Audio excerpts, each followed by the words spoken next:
Hello everyone, आज हम देखेंगे हमारे टेस्ट सीरीज का पार्ट 2 क्वेश्चन नंबर 25 से 50 तक। So let's start. Question number 25, व्यक्तिगत भिन्नताओं के संबंध में निम्नलिखित में से कौन से कथन सही है। तो इस क्वेश्चन में हमको ट्रू स्टेटमेंट को चेक करना है। फर्स्ट स्टेटमेंट, कोई भी दो बच्चे बिल्कुल एक जैसे नहीं होते। ये स्टेटमेंट हमारा सही है क्योंकि ये क्या दर्शा रहा है, व्यक्तिगत भिन्नता के बारे में। कोई भी दो बच्चे बिल्कुल एक जैसे नहीं होते, उनका विकास अलग अलग तरीके से होता है, इसलिए दोनों में डिफरेंसेस होते हैं, हर बच्चा यूनिक होता है। सेकेंड, सभी बच्चे एक ही गति से सीखते हैं। गलत है, एक गति से सीखेंगे तो सब एक जैसे होंगे, और ऐसा नहीं है, सब अलग अलग होते हैं, इसलिए क्योंकि उनकी सीखने की गति अलग अलग होती है। थर्ड, शिक्षकों को विविधता का सम्मान करना चाहिए। ये स्टेटमेंट बिल्कुल सही है क्योंकि अगर टीचर डाइवर्सिटी का रिस्पेक्ट नहीं करेगा तो वो एक अच्छा शिक्षक नहीं बन पाएगा, इसलिए शिक्षकों को हमेशा विविधता का सम्मान करना चाहिए। तो इस हिसाब से हमारा first statement and third statement right है, तो हमारा ऑप्शन भी राइट आंसर हो जाएगा। नेक्स्ट क्वेश्चन नंबर 26, संज्ञानात्मक विकास के संकेतक कौन से हैं। संकेतक मीन्स हमारे इंडिकेटर्स। कौन से इंडिकेटर्स हैं जो कॉग्निटिव डेवलपमेंट को शो करते हैं। फर्स्ट ऑप्शन है समस्या समाधान। बिल्कुल, कॉग्निटिव डेवलपमेंट क्या होता है, हमारी बौद्धिक क्षमता और मानसिक क्षमता को दर्शाता है। तो जब कोई भी समस्या का समाधान करता है तो उसको अपनी बौद्धिक क्षमता या मानसिक क्षमता का यूज करना पड़ेगा। तो समस्या समाधान का संकेतक क्या होगा, संज्ञानात्मक विकास का संकेतक हो जाएगा समस्या समाधान। नेक्स्ट है तर्क करना। जब भी आप रीजनिंग करते हैं तो आपका कॉग्निटिव डेवलपमेंट यूज होता है, बौद्धिक क्षमता लगती है, इसलिए तर्क करना भी किसका संकेतक होगा, संज्ञानात्मक विकास का। तीसरा है दौड़ने की गति। दौड़ने की गति में किसका ज्यादा यूज होगा, शारीरिक क्षमता का। इसका संज्ञानात्मक विकास से कुछ लेना देना नहीं है, तो हमारे ऑप्शन 1 एंड 2 राइट हो जाएंगे। तो A is the right answer for 26। Next है क्वेश्चन नंबर 27, सामाजिक विकास में शामिल है। जो नीचे ऑप्शन दिए गए हैं उसमें से हमको चेक करना है कि सामाजिक विकास मतलब सोशल डेवलपमेंट में कौन कौन इंक्लूड्स है। पहला है सहयोग। सहयोग मतलब एक दूसरे का सहयोग करना, ये एक सबसे बड़ी सामाजिक विशेषता है। दूसरा ऑप्शन है प्रतिस्पर्धा। प्रतिस्पर्धा, यहाँ पर प्रतिस्पर्धा है मतलब कंपटीशन, हेल्दी कंपटीशन देखा जाता है। सामाजिक विकास की ये विशेषता है, सहयोग और प्रतिस्पर्धा। साथियों के साथ बातचीत, बिल्कुल साथी समाज में ही आपको मिलेंगे, तो ये भी किसकी सामाजिक विकास की विशेषता है। तो सामाजिक विकास में सहयोग, प्रतिस्पर्धा और साथियों के साथ बातचीत तीनों शामिल है, तो हमारा ऑप्शन डी राइट आंसर हो जाएगा क्वेश्चन नंबर 17 के लिए। नेक्स्ट है क्वेश्चन नंबर 28, कथन और कारण। कथन आपका दिया है विकास जीवन भर चलने वाली प्रक्रिया है। हम पहले भी पढ़ चुके हैं कि विकास क्या है, एक लाइफ लॉन्ग प्रोसेस है जो कहां से, गर्भ से लेके कब्र तक चलता है। गर्भ से कब्र तक, फ्रॉम वूम टू टॉम। विकास जीवन भर चलने वाली प्रक्रिया है। कारण इसका दिया गया है, मानव विकास की विभिन्न प्रक्रियाएं किसी व्यक्ति के विकास में आपस में जुड़ी होती हैं। तो मानव विकास की विभिन्न प्रक्रियाएं व्यक्ति के विकास में आपस तक जीवन पर्यंत जुड़ी रहती हैं, अतः यह विकास जीवन भर चलने वाली प्रक्रिया है। तो कथन भी सही है, कारण भी सही है और यह सही व्याख्या भी कर रहा है, तो ऑप्शन ए इसका 28 का राइट आंसर हो जाएगा। नेक्स्ट क्वेश्चन नंबर 29, विकास को प्रकृति में प्लास्टिक लचीला परिवर्तनशील क्यों माना जाता है। तो इसमें पूछा गया है जो डेवलपमेंट होता है वो उसका नेचर क्या होता है, प्लास्टिक। यहाँ प्लास्टिक से क्या तात्पर्य है, लचीला परिवर्तनशील, मतलब कि उसको मॉडिफाई किया जा सकता है डेवलपमेंट को। तो पहला है ऑप्शन हमारा, वयस्कता तक पहुंचने के बाद यह पूरी तरह से रुक जाता है। पूरी तरीके से रुक जाएगा तो लचीलापन कहाँ से प्रदर्शित करेगा, तो ये ऑप्शन गलत हो जाएगा। सेकंड है यह सख्त अपरिवर्तनीय अनुवांशिक रास्ते का अनुसरण करता है जिसमें बदलाव की कोई गुंजाइश नहीं होती। यहाँ एक वर्ड आ गया सख्त। सख्त मतलब स्ट्रिक्ट, अनचेंजेबल। अगर अनचेंजेबल है तो वो लचीला परिवर्तनशील नहीं हो सकता, उसमें मॉडिफाई नहीं किया जा सकता, तो यह ऑप्शन भी गलत हो जाएगा।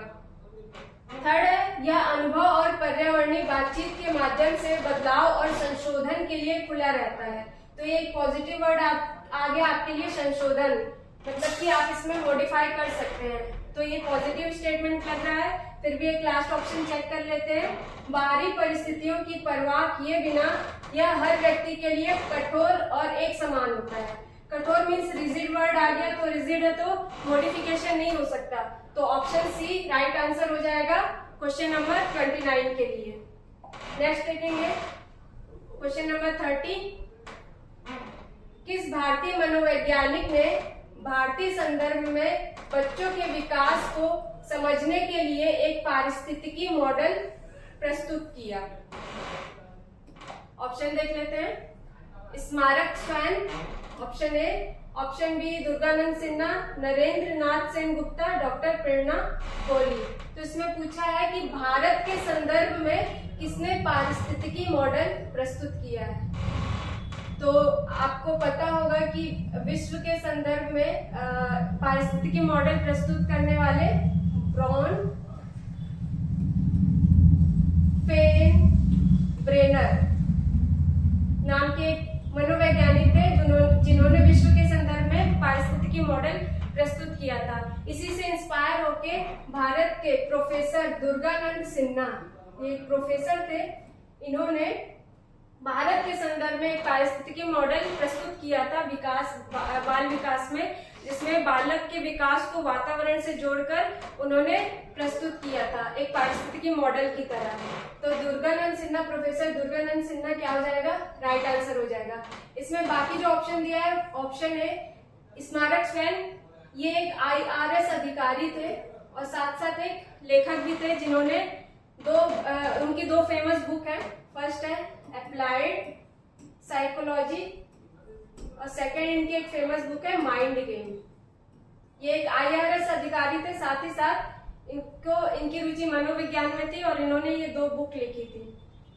Next question number 31। तो 30 का आंसर हो जाएगा professor Durganand Sinha. Next question number 31।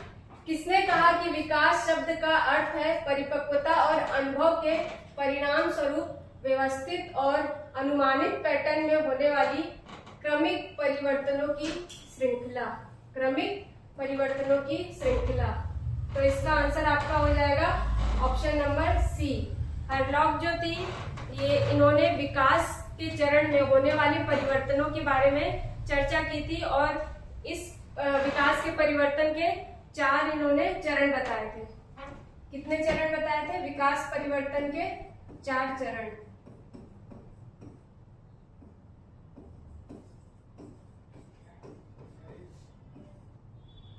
तो ये डेफिनेशन भी उन्हीं का है कि विकास शब्द का अर्थ है परिपक्वता और अनुभव के परिणाम स्वरूप व्यवस्थित और अनुमानित पैटर्न में होने वाला क्रमिक परिवर्तन। तो हरलॉक इसका राइट आंसर हो जाएगा। इन्होंने जो विकास परिवर्तन के 4 चरण बताए थे उसमें था चेंज इन साइज, जैसे जैसे विकास होते जाता है उसमें साइज में चेंजेस आते हैं। चेंज इन रेशियो, रेशियो में भी परिवर्तन देखा जाता है डेवलपमेंट में। और 2 चरण ये थे कि नई चीजों का आना और लास्ट था इनका पुरानी चीजों का गायब हो जाना। नई चीजों का आना जैसे मेल जेंडर में देखा गया है कि जब वो किशोरावस्था में पहुंचते हैं तो उनकी मूछें आने लगती है, तो ये चेंजेस नई चीजों का आना दर्शाता था। पुरानी चीजों का गायब होना, जैसे छोटे बालक के पहले दूध के दांत आते हैं, गायब हो जाते हैं, फिर स्थायी दांत आते हैं। तो इसके बारे में चर्चा किसने की थी? हरलॉक ने। ओके, तो 31 का आंसर क्या हो जाएगा? Option C. नेक्स्ट हमारा क्वेश्चन नंबर 32। बाल विकास के विभिन्न दृष्टिकोणों के संबंध में निम्नलिखित कथनों पर विचार करें। कथन पढ़ना है और चेक करना है कि सही कौन से हैं और गलत कौन से। फर्स्ट है, प्रयोगात्मक दृष्टिकोण का प्राथमिक उद्देश्य विकासात्मक मुद्दों में कारण और प्रभाव संबंध का अध्ययन करना है। ठीक है, प्रयोगात्मक दृष्टिकोण मतलब एक्सपेरिमेंटल। जब आप कोई भी चीज पे एक्सपेरिमेंट करते हैं तो आप किस लिए एक्सपेरिमेंट करते हैं, ये देखने के लिए कि उसका कारण और उसका इफेक्ट, मतलब कारण और प्रभाव क्या है, कॉज एंड इफेक्ट्स क्या है, तो इसी के बारे में अध्ययन किया जाता है।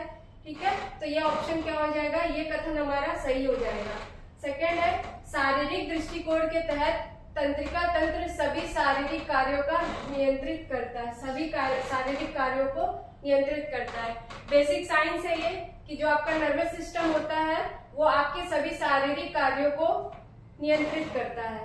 तो आपका कथन 2 भी सही हो जाएगा।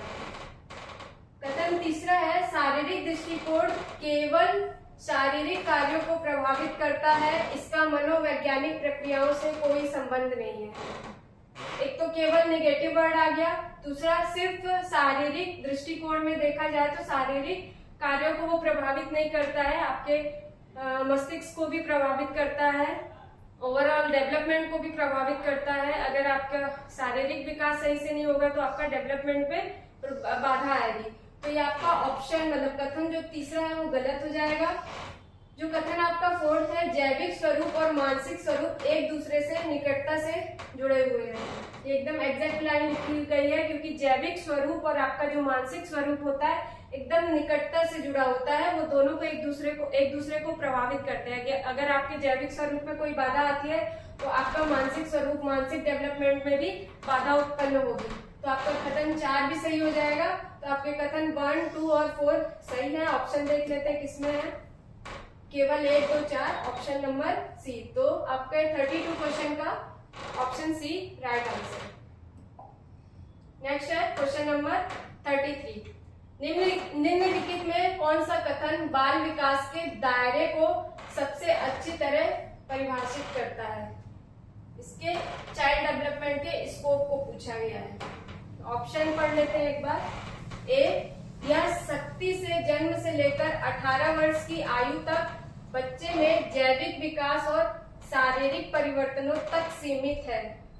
विकास देखिए कहीं भी सीमित नहीं हो सकता क्योंकि ये लाइफ लॉन्ग प्रोसेस है और ये सख्ती से जन्म लेकर मतलब कि स्ट्रिक्टली तो बिल्कुल नहीं होता। तो ये हमारा कथन हमारा ये गलत हो जाएगा। कथन 2 पे चलते हैं। इसमें गर्भाधान से लेकर किशोरावस्था तक शारीरिक, संज्ञानात्मक, सामाजिक, भावनात्मक और भाषाई परिवर्तनों का अध्ययन शामिल है। ये कथन एकदम पॉजिटिव स्टेटमेंट है क्योंकि इसमें गर्भाधान से लेकर गर्भावस्था से ही बालक का विकास स्टार्ट हो जाता है। किशोरावस्था तक शारीरिक, संज्ञानात्मक, सामाजिक, भावनात्मक और उसके भाषाई परिवर्तनों का अध्ययन देखा जाता है। फिर भी दोनों कथन को एक बार रीड कर लेते हैं। यह औपचारिक शैक्षिक परिवेश में स्कूल जाने वाले बच्चों के संज्ञानात्मक और बौद्धिक विकास पर विशेष रूप से ध्यान केंद्रित करता है। ठीक है, लास्ट है हमारा कथन। यह मानव जीवन के प्रारंभिक बचपन के चरण के दौरान केवल व्यवहार संबंधी संशोधनों और व्यक्तित्व परिवर्तनों की जांच करता है। केवल एक निगेटिव वर्ड आ गया और ये सिर्फ यहाँ तक सीमित नहीं होता, व्यवहार संबंधी तक सीमित नहीं होता, इसलिए ऑप्शन डी रॉन्ग हो जाएगा। ऑप्शन सी भी रॉन्ग है तो हमारा ऑप्शन बी राइट आंसर हो जाएगा। Next question number 34। निम्नलिखित में से कौन सा एक पर्यावरणीय कारक का उदाहरण है? हमको क्या देखना है? Example of N environmental factor. ठीक है, ऑप्शन देख लेते हैं। किसी विशिष्ट चिकित्सा स्थिति के प्रति अनुवांशिक प्रवृत्ति, अनुवांशिक, जेनेटिक। तो जेनेटिक क्या हमारे पर्यावरण से रिलेटेड है? देखते हैं। दूसरा है देखभाल करने वालों की शैक्षिक उपलब्धि और पालन पोषण की शैली। यहाँ पे पालन पोषण मतलब पेरेंटिंग स्टाइल की बात की गई है। थर्ड है बच्चों का जैविक लिंग और गुणसूत्री संरचना।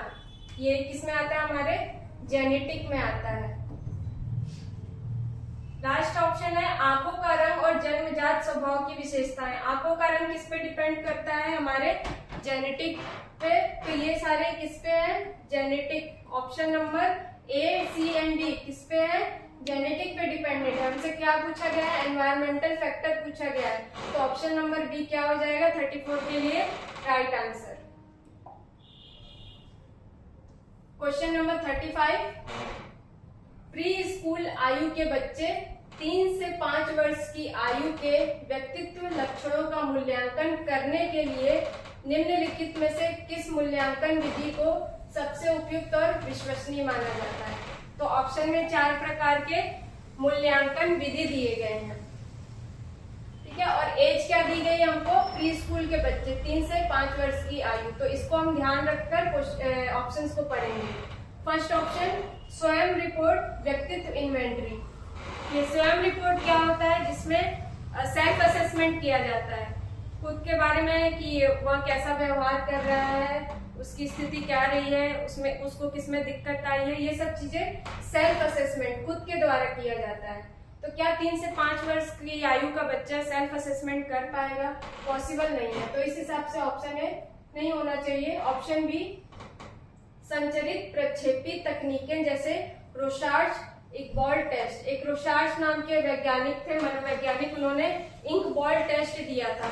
ये वयस्क के लिए था, मतलब किशोरावस्था से ऊपर की एज वाले बच्चों के लिए था।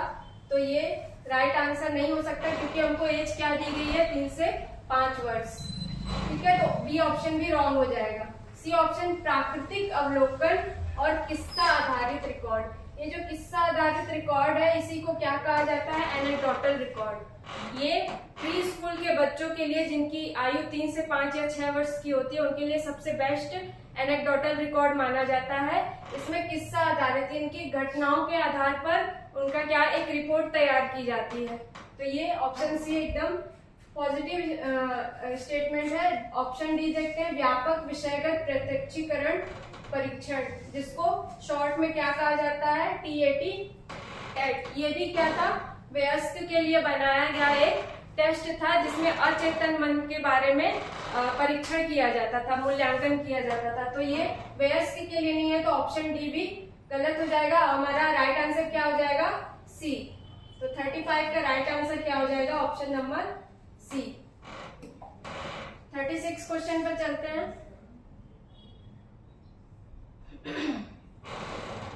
विकासात्मक मनोविज्ञान के अनुसार शुरुआती और मध्य बचपन के चरणों में बचपन की रुचियों की प्रकृति के बारे में निम्नलिखित में से कौन से कथन सबसे सटीक है? मीन्स हमको सत्य कथन पर फोकस करना है। कब? शुरुआती और मध्य बचपन के चरणों में। तो फर्स्ट ऑप्शन देखते हैं, बचपन की रुचियां बहुत स्थिर होती हैं और 3 साल की उम्र के बाद शायद ही कभी बदलती है। तो क्या ऐसा पॉसिबल है? रुचि हमारी इंटरेस्ट जो होता है एज बाय एज बदलता रहता है, तो क्या 3 साल की उम्र के बाद आपका इंटरेस्ट नहीं चेंज होगा? तो ये ऑप्शन हमारा रॉन्ग हो जाएगा। और बचपन की रुचियां स्थिर नहीं होती, बहुत ही तेजी से बदलती रहती है। कभी बच्चे का इंटरेस्ट किसी और चीज में आ जाता है, वो समाज में जब जाने लगता है तो उसको कुछ दिखा तो वो पसंद आ गया तो उसमें इंटरेस्ट आ जाता है। तो बचपन की जो अवस्था होती है उसमें रुचि क्या होती है? बदलती रहती है, स्थिर नहीं होती। ऑप्शन बी, छोटे बच्चे की रुचियों को मापने का एकमात्र विश्वसनीय तरीका व्यक्तिपरक तरीके हैं जैसे स्वयं की रिपोर्ट। अभी ऊपर वाले ऑप्शन में देखा स्वयं की रिपोर्ट, वो सेल्फ असेसमेंट नहीं कर सकता। 3 से 5 या 6 वर्ष का बच्चा स्वयं की रिपोर्ट नहीं तैयार कर सकता, तो ऑप्शन बी रॉन्ग हो जाएगा। ऑप्शन सी, शुरुआती बचपन की रुचियां मुख्य रूप से तत्काल संवेदी अन्वेषण से प्रेरित होती हैं, जबकि मध्य बचपन की रुचियां अधिक स्थिर, सामाजिक रूप से प्रभावित और लिंग आधारित हो जाती है। ठीक है, जैसा कि मैंने बताया शुरुआती बचपन जो होता है इसमें रुचियां जो होती हैं वो चेंज होते रहती हैं। कभी जो उनका संवेदी अन्वेषण है उसकी वजह से, कभी समाज की वजह से, कभी किसी के व्यवहार की वजह से वो देखते हैं, उनका इंटरेस्ट चेंज होते रहता है। कभी लिंग आधारित मतलब जेंडर आधारित, लड़का है तो उसको देख के इंटरेस्ट उसको कार में आएगा, लड़की है तो उसको देखकर, ये सब चीजें जेंडर रूढ़िवादिता के कारण डेवलप होते रहती हैं, तो उसका इंटरेस्ट भी उसी के अकॉर्डिंग चेंज होते रहता है। तो ऑप्शन सी सही लग रहा है? एक बार ऑप्शन डी भी पढ़ लेते हैं। बच्चे तब तक अलग अलग व्यक्तिगत रुचियां या प्राथमिकताएं विकसित नहीं करते जब तक वे औपचारिक किशोरावस्था तक नहीं पहुंच जाते। क्या ऐसा पॉसिबल है कि जब तक आप किशोरावस्था की एज तक नहीं पहुंचे तब तक आपका किसी में इंटरेस्ट ही ना हो? ऐसा पॉसिबल नहीं है। तो ऑप्शन डी क्या हो जाएगा? रॉन्ग हो जाएगा। हमारा ऑप्शन सी राइट हो जाएगा। तो क्वेश्चन नंबर 36 का right answer C, option C. Next है क्वेश्चन नंबर 37। कॉलम ए में मनोवैज्ञानिकों का कॉलम बी में सही विचारधारा से मिलान करें। तो यहाँ पर एक तरफ मनोवैज्ञानिकों के नाम दिए गए हैं, एक तरफ उनकी विचारधारा यानी कि उनके स्कूल ऑफ थॉट्स दिए गए हैं, तो हमको उनसे मिलान करना है। फर्स्ट है सिगमंड फ्रायड। इन्होंने इसका मनोविश्लेषणवाद का क्या दिया था? विचारधारा दी थी। इसमें उन्होंने 8 चरण बताए थे अलग अलग, इसको डिटेल में बाद में देखेंगे। B.F. स्किनर, ये क्या थे? व्यवहारवाद से रिलेटेड थे। हालांकि व्यवहारवाद के जनक किसको कहा जाता है? वॉटसन को कहा जाता है, और ये उनके सहयोगी थे। उन्होंने साथ में रहकर इस पर क्या किए थे? शोध किए थे B.F. स्किनर ने। तो इनको वॉटसन को व्यवहारवाद का जनक कहा जाता है, और जो B.F. स्किनर है वो व्यवहारवाद के प्रमुख मनोवैज्ञानिक माने जाते हैं। कार्ल रोजर्स मानवतावाद का सिद्धांत दिया था उन्होंने, और जो विलियम वुंड थे उन्होंने संरचनावाद का। तो इस हिसाब से हमारा 1 का क्या हो जाएगा? सी, 2 का ए, 3 का बी एंड 4 का डी। तो ऑप्शन ए में दिख रहा है 1 का सी, 2 का ए, 3 का बी एंड 4 का डी। तो ऑप्शन ए इसका राइट आंसर हो जाएगा। यहाँ पर एक नाम आया है विलियम वुंड। इससे फैक्चुअल क्वेश्चन बहुत ज्यादा बनते हैं, पहले भी आते जा रहे हैं, इस पे चर्चा कर लेते हैं।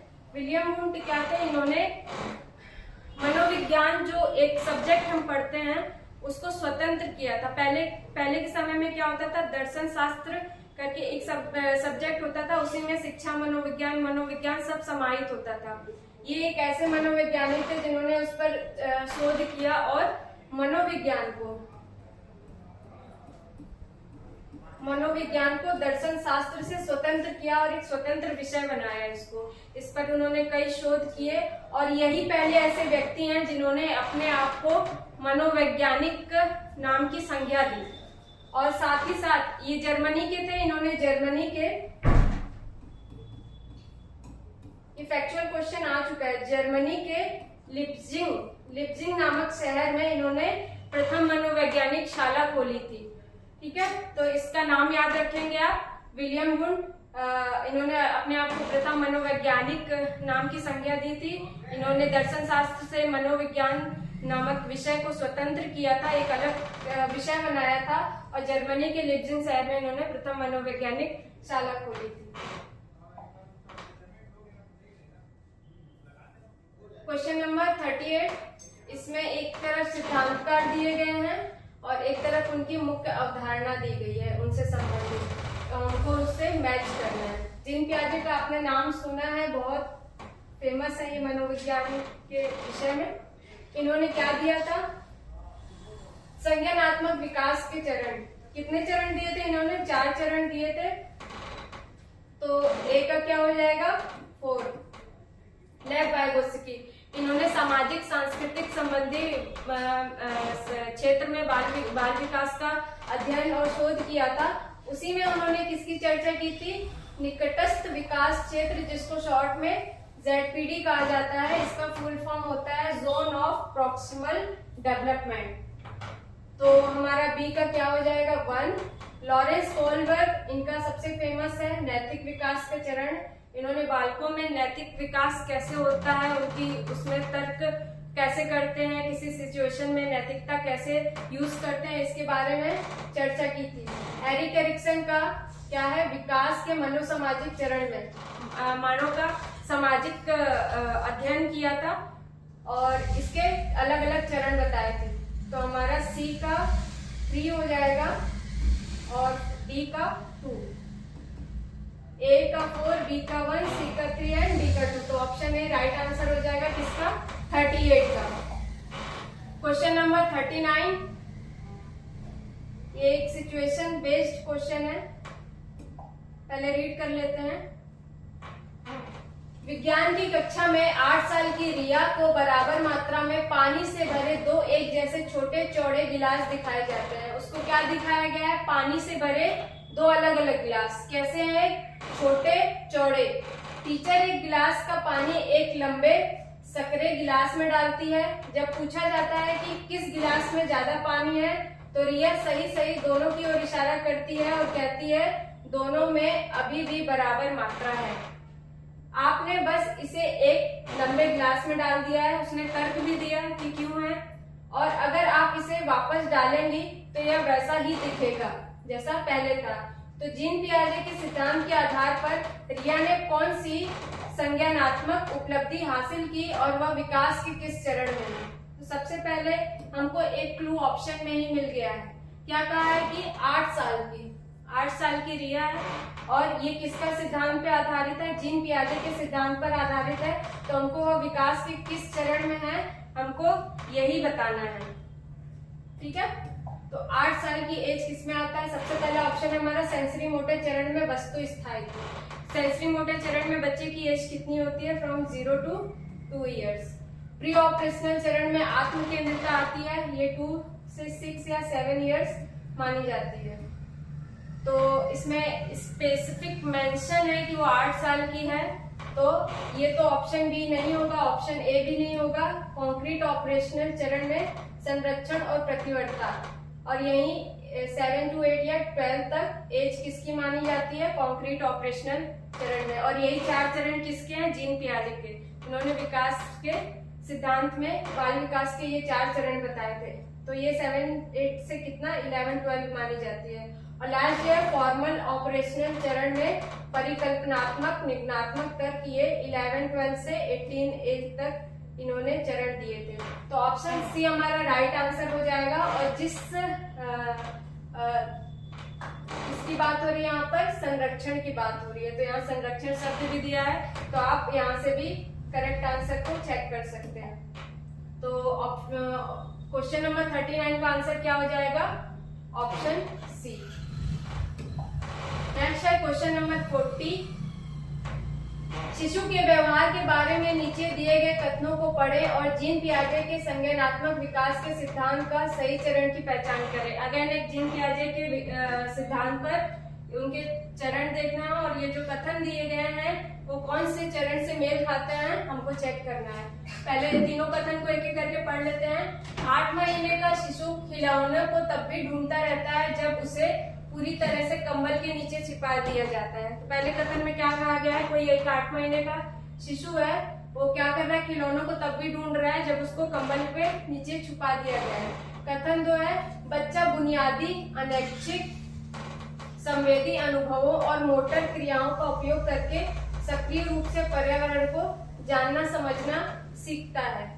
कथन 3 है सरल अनैच्छिक प्रतिक्रियाओं की जगह लक्ष्य उन्मुख व्यवहार और जानबूझकर की गई क्रियाएं लेने लगती हैं। ठीक है, तो ये 8 महीने के शिशु के लिए है। तो पूरा कथन पढ़े बिना हम एक आंसर जज कर सकते हैं, क्योंकि 8 महीने का शिशु है तो वह किसमें आएगा? 8 महीने का शिशु संवेदी पेशी चरण में, क्योंकि इसकी एज क्या होती है? 0 से 2, तो 8 मंथ इसी के अंदर आएगा। और आंसर क्या हो जाएगा हमारा? Option B. ठीक है, इससे आपका टाइम भी बचेगा क्वेश्चन सॉल्व करने के लिए। Question number 41। निम्नलिखित में से कौन सी बीमारी जन्म पूर्व चरण के दौरान मां से बच्चों में फैल सकती है? ये आपकी 4 अलग अलग क्या दी हुई है? बीमारियों के नाम दिए गए हैं, और ये पूछा गया है कि इनमें से कौन सी बीमारी है जो कि जन्म पूर्व, यानी कि अगर बच्चा गर्भ में है तो वो माँ से बच्चे में आ सकती है। रूबेला, बिल्कुल ये क्या है? बीमारी है जो माँ से बच्चे में फैल सकती है। जननांग दाग ये भी आता है, HIV और सिफिलिस। तो ये चारों बीमारियां ऐसी हैं जो कि माँ से बच्चों के थ्रू बच्चों तक आ सकती है। तो चारों ऑप्शन हमारे सही है, तो ऑप्शन डी क्या हो जाएगा? उपयुक्त सभी इसका आंसर हो जाएगा। नेक्स्ट है हमारा क्वेश्चन नंबर 42। गर्भावस्था की तीसरी तिमाही के दौरान मां प्लेसेंटा के माध्यम से भ्रूण को कौन सी एंटीबॉडी स्थानांतरित करती है? तो इसमें क्या पूछा गया है कि गर्भावस्था की तीसरी तिमाही के दौरान मतलब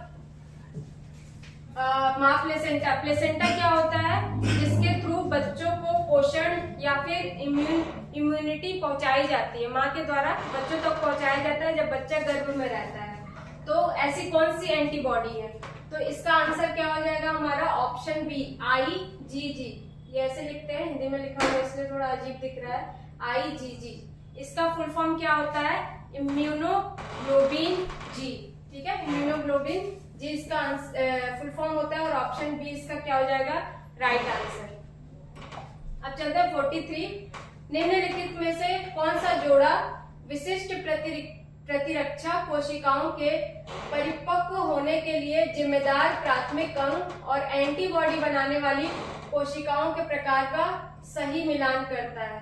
तो किसका हमको देखना है, प्रतिरक्षा कोशिकाओं के परिपक्व होने के लिए जो एक अंग होता है उसका और एंटीबॉडी बनाने वाली कोशिका, इनका हमको क्या करना है, जोड़ा चेक करना है। किसमें दिया है, फर्स्ट ऑप्शन है thymus B lymphocytes, option B अस्थि मज्जा टी लिम्फोसाइट्स, ऑप्शन सी है अस्थि मज्जा प्लाज्मा कोशिकाएं जिसमें बी लिम्फोसाइट से प्राप्त होता है जो प्लाज्मा कोशिका होती है, और डी है लिम्फ नोड जो नेचुरल किलर कोशिकाएं, इसका दूसरा जोड़ी एंटीबॉडी जोड़ी दिया गया है। इसका राइट आंसर आपका हो जाएगा ऑप्शन सी अस्थि मज्जा। क्या होता है, विशिष्ट प्रतिरक्षा कोशिकाओं के परिपक्व होने के लिए एक जिम्मेदार क्या होता है, पार्ट होता है, ऑर्गन होता है, और ये क्या करता है, एंटीबॉडी जो बी लिम्फोसाइट्स होता है, बी लिम्फोसाइट से हमको क्या मिलता है, प्लाज्मा कोशिकाएं मिलती है जो कि क्या होते हैं, एक एंटीबॉडी बनाने वाली कोशिका होती है। तो ऑप्शन सी ही ऐसा ग्रुप है, युग्म है जो कि दिए गए क्वेश्चन के लिए राइट आंसर है। तो ऑप्शन सी 43 का राइट आंसर होगा। नेक्स्ट है क्वेश्चन नंबर 44, कथन और कारण का एक करके पढ़ लेते हैं। यदि कोई गर्भवती माँ HIV से संक्रमित है तो गर्भावस्था के दौरान प्लेसेंटा के माध्यम से वायरस विकसित हो रहे भ्रूण में फैल सकता है। जैसा मैंने बताया, प्लेसेंटा क्या होता है, वो एक माध्यम होता है जो कि माँ के द्वारा बच्चों तक, गर्भ में पल रहे बच्चे तक वो कुछ चीजों को पहुंचाता है, चाहे वो उसके लिए इम्यूनिटी सिस्टम हो गया या कोई भी अदर चीजें हो गई जो उसके जीवन चक्र के लिए इम्पोर्टेंट होती है। कारण दिया गया है कि जन्म पूर्व पर्यावरणीय कारक जिनमें मां का संक्रमण और बीमारियां शामिल हैं, जन्म से पहले बच्चे के विकास को काफी हद तक प्रभावित कर सकते हैं। क्योंकि आपको पता है कि प्लेसेंटा के माध्यम से ही पहुंचेगा जो चीज पहुंचेगा, और जो पर्यावरणीय कारक है वो मां का संक्रमण और बीमारियां अगर उसमें शामिल है तो वो जन्म से पहले बच्चे के विकास को प्रभावित कर सकती हैं। तो कथन और कारण मेल खा रहे हैं और दोनों राइट है और सही व्याख्या भी कर रहा है। तो ऑप्शन ए जिसमें दिया गया है कि कथन और कारण दोनों सही है और जो कारण है वो कथन की सही व्याख्या कर रहा है। तो ऑप्शन ए 44 के लिए राइट आंसर हो जाएगा। नेक्स्ट क्वेश्चन नंबर 45, इनमें से कौन सा पर्यावरणीय कारक छोटे बच्चे के सामाजिक भावनात्मक विकास पर सीधा और बड़ा असर डालता है? क्या पूछा गया है, सामाजिक और भावनात्मक विकास, ठीक है, सोशियो इमोशनल डेवलपमेंट। ऑप्शन देखते हैं। स्कूल में मिलने वाले खाने की गुणवत्ता, तो स्कूल में जो खाना मिल रहा है अगर उसकी गुणवत्ता में कुछ कमी है तो किस पे इफेक्ट आएगा, बॉडी पे, शरीर पे। तो ये आपके सामाजिक भावनात्मक विकास पर बाधा नहीं डालेगा, ये आपके शारीरिक विकास पर ज्यादा असर करेगा, ठीक है। नेक्स्ट है साथियों के समूह के साथ मेलजोल। साथी आपको समाज में मिलते हैं, साथियों का आप समूह कहाँ मिलेगा आपको, समाज से। तो ये सामाजिक भावनात्मक विकास के बारे में पूछ रहा है, तो ये एक ऑप्शन सही हो सकता है। ऑप्शन सी और डी चेक कर लेते हैं। अनुवांशिक रक्त समूह, अनुवांशिक का मतलब ही जीन से रिलेटेड हो गया, तो ये आपके जेनेटिक से रिलेटेड है, तो ये तो ऑप्शन नहीं होगा। आंखों का रंग वंशानुगत में मिलना, इसमें देख चुके हैं आंखों का रंग कम्प्लीटली किस पे डिपेंड करता है, डीएनए हमारे जीन पे, माता पिता के जीन पे रिलेटेड से संबंधित है, तो ये भी ऑप्शन सही नहीं होगा क्योंकि क्वेश्चन में हमसे सामाजिक भावनात्मक विकास के बारे में पूछा है। तो ऑप्शन बी इसका राइट आंसर हो जाएगा। साथियों के समूह के साथ मेल जोल ही आंसर होगा, 45 का बी राइट आंसर हो जाएगा। नेक्स्ट क्वेश्चन नंबर 46, बच्चों की वृद्धि और विकास को प्रभावित करने वाले प्राथमिक जैविक शारीरिक कारक कौन से माने जाते हैं? जैविक शारीरिक मतलब क्या पूछा हमसे? बायोलॉजिकल और शारीरिक यानी फिजिकल, एक ही बात हो जाएगी। बायोलॉजिकल और फिजिकल एक दूसरे से एकदम कनेक्टेड होते हैं। ऑप्शन ए है साथियों के साथ संबंध और स्कूल का माहौल। ऑप्शन बी अनुवांशिक विरासत और अंतःस्रावी ग्रंथियों का कामकाज। सामाजिक आर्थिक स्थिति और सांस्कृतिक मूल्य। लास्ट ऑप्शन है पालन पोषण का तरीका और सामुदायिक संसाधन।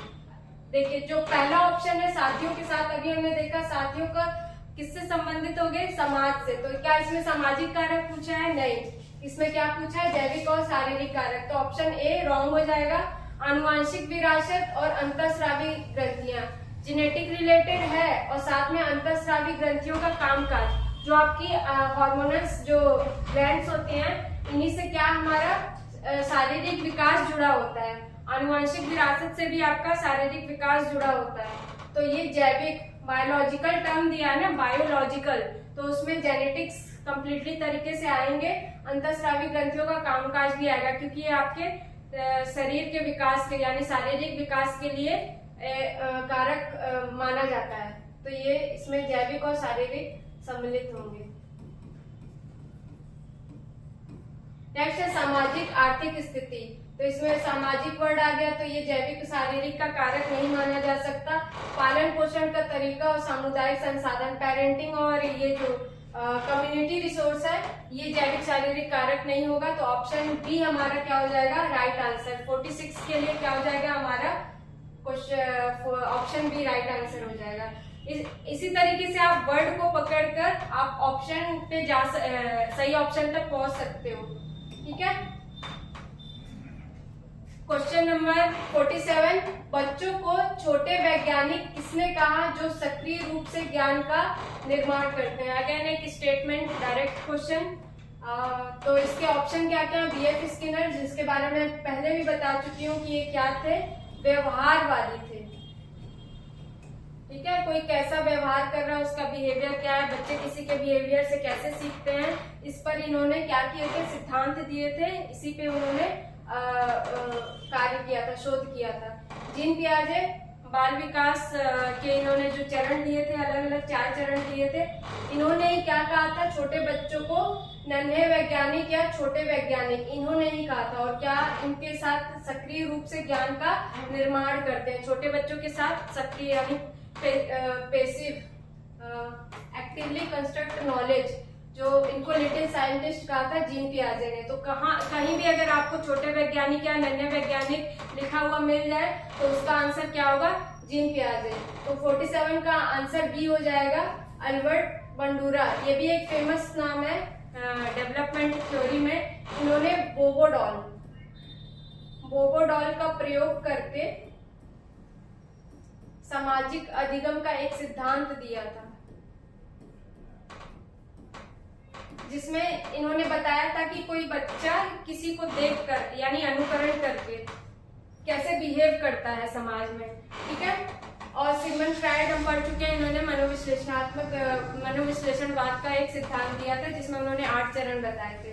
यहाँ पर एक मैं चीज पॉइंट आउट करना चाहूंगी, अगर आपको छोटे वैज्ञानिक या नन्हे वैज्ञानिक लिखा हुआ मिला है तो कंफर्म है कि वो जीन पियाजे आंसर होगा।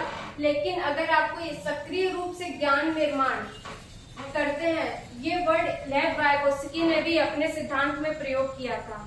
और यही एक ऐसी लाइन है जो कि जीन पियाजे और लेव वाइगोत्स्की में समान है। बाकी इन दोनों ने एक दूसरे को मतलब अलग अलग चीजें अलग अलग बातों पर शोध किया था। लेकिन एक ऐसी लाइन है जो कि दोनों में कॉमन है, और ये पूछा जाता है कि ऐसा कौन सा कथन है जो जीन पियाजे और लेव वाइगोत्स्की दोनों इसका समर्थन करते हैं। और वो कथन कौन सा है कि जो छोटे बच्चे होते हैं वो सक्रिय रूप से ज्ञान का निर्माण करते हैं। लेकिन क्योंकि यहाँ पर छोटे वैज्ञानिक वर्ड को ऐड कर दिया गया है, तो ये किसका कथन हो जाएगा? जीन पियाजे का।